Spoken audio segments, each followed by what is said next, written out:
I am standing right now in the middle of my 2 rows that I rent at my local community garden.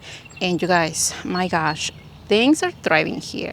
This space is probably one of my favorites out of my own garden, my own backyard.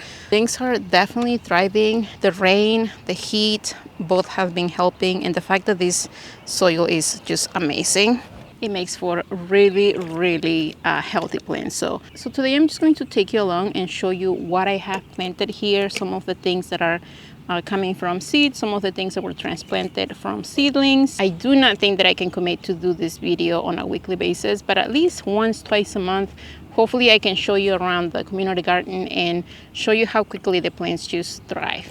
This is one of my favorite tools that I have been using this year specifically to make all of this happen. And I'll tell you that in a minute.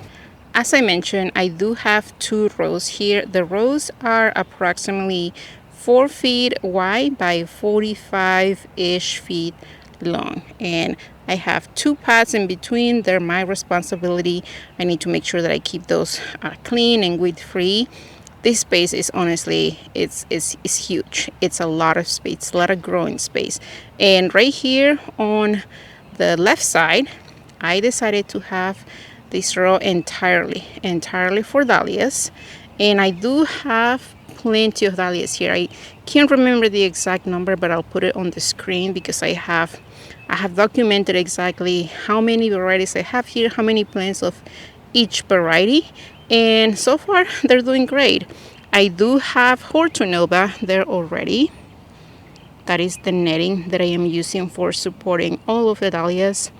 Last year I had seedlings here, dahlia seedlings, and they did well with just 1 layer of the Hortonova. This year's all of the plants that I have here were started from tubers, were transplanted as plants. So I am going to see how they do just with 1 layer. And if needed, I'll provide another one. I do have this bench here that it seems to be moving around. I do have this bench here that I place in front of the row of the dahlias. This bench was in my house. It was in an area where I have other plants for this year. So I had this extra and I decided to put it here. I don't know how well this spot is because it's right against the dahlias on the other side, so it kind of blocks me from harvesting. So I don't know. As the plants grow, as the dahlias grow, that is, I'll decide where to put this bench. I could just put it over here or somewhere else. But anyway, the dahlias that I have planted here on the back, like I said, they were all started indoors. I started those in the smaller 3.3-inch size containers from Bootstrap Farmer. And I started them about 4 or 5 weeks before I was ready to transplant them. And my main goal with that was to get the tubers at least with a little bit of growth, at least with a little sprout showing signs, just to gain a few weeks of growth. My biggest worry for planting dahlias on this space was that if I planted them as tubers, that maybe it was going to be a little bit too wet, or maybe I was not going to have tubers that sprouted, even though most of my tubers show signs of ice. I just wanted to make sure that every plant, every dahlia that I planted here was going to be a plant. So in order to do that, I have to start them indoors, get them as plants, and transplanted them here. And I had great results with that. That size that I used was just perfect. So they're all growing here, and hopefully I will have the most amazing view of dahlia blooms here in the summer. On this side right here, on the right side, I stopped a little bit short from where the end of my row is. I just have a couple of openings there on that landscape fabric so the water can just go through. But if we're starting here at the beginning, I have a bunch of things growing here. These right here are all celosia, a mix of celosia. I really had some kind of crappy results with growing celosia from seed this year, mainly by the time of hardening off. And I had to start a bunch of celosia, direct sown that is. And you can tell that I already have some beautiful germination there. I just love to see that. In some cases, I went a little happy with the extra seeds, but as soon as I see some of these pop up, I'll probably just thin them out and remove some of the plants there, because there's no way that I can just allow 4 or 5 seeds of celosia plants growing there. I'll probably leave a couple, but overall I'm really happy. This is also the first time that I direct sow celosia straight in the ground, so I was a little hesitant to do that, but I'm happy to see that they're coming along. The cosmos that I have here, they're also a mix. I have a mix of cranberries and snow puff, double click varieties. And they are so beautiful, you guys. The cosmos, my goodness, the foliage, I just love it. If we move along, I have a bunch of mahogany splendor hibiscus. I only have 10 plants that I kept for myself. Last year I did 12. It was a little bit of overkill, but I also put them a little bit closer this time. They are going to be amazing.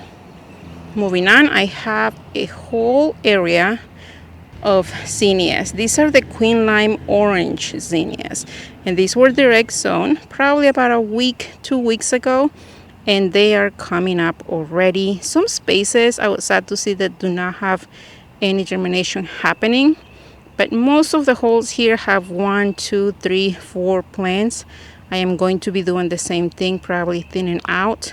Maybe I'll even try to transplant some of the extras to holes where I don't have any germination, but I am going to have plenty of zinnias here.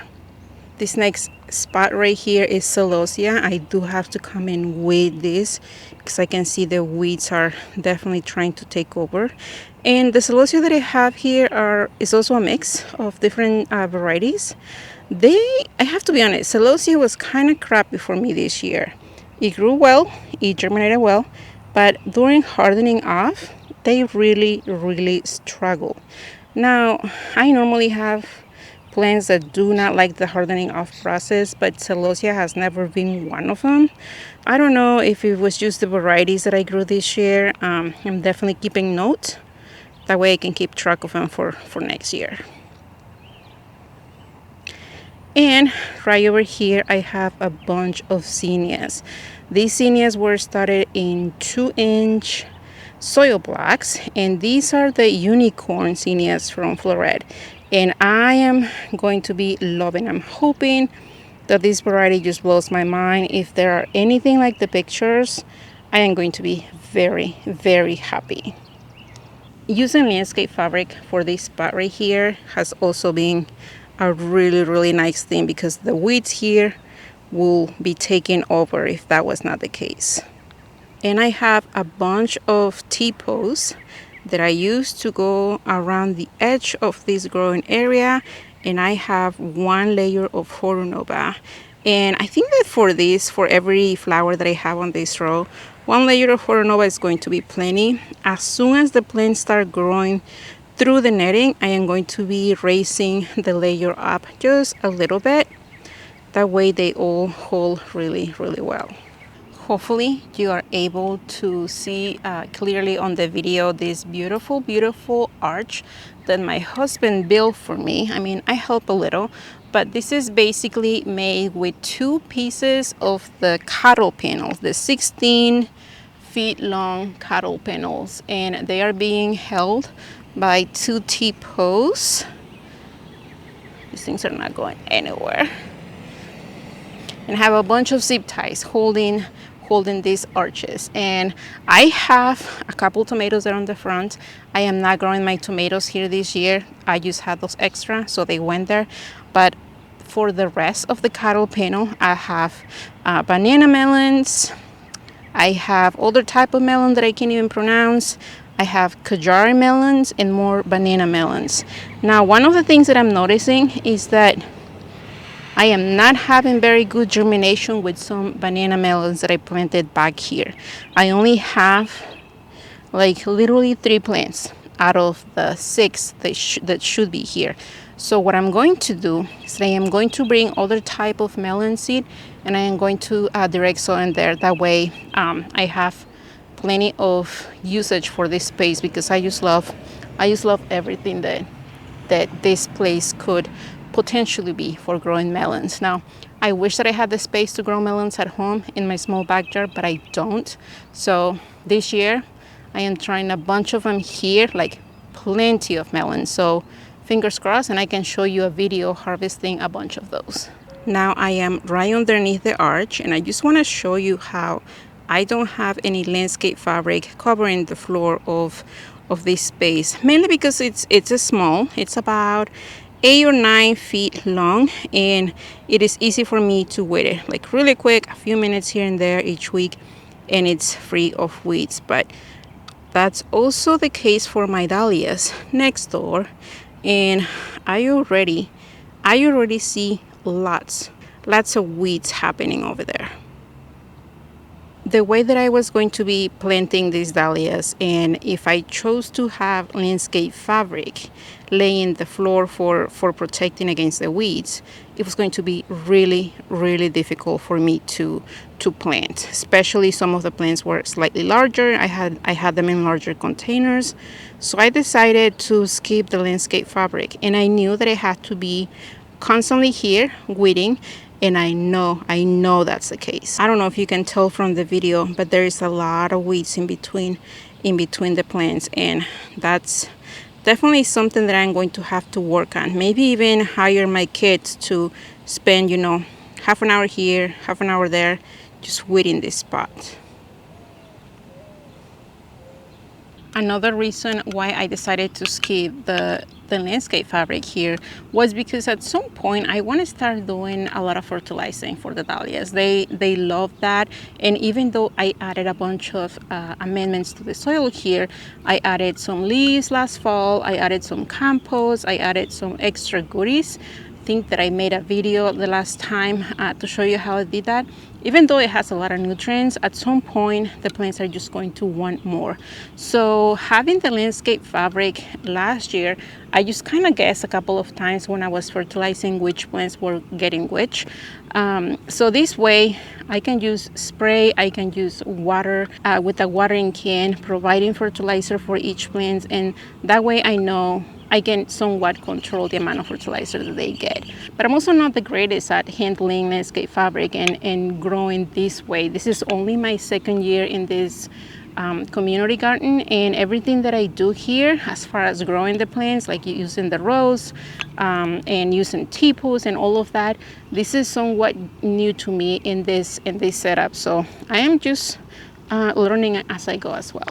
Now, some of you are very familiar with Bootstrap Farmer supplies, and that's about 98% of the supplies, pot trays, containers, and other garden tools that I use for growing my seedlings. If I start anything from seed, I'm using most of the supplies from Bootstrap Farmer, and they are the ones sponsoring this video. But I know there are a lot of new people this year that joined my channel, and they have been asking me, what are those things? Where can I find them?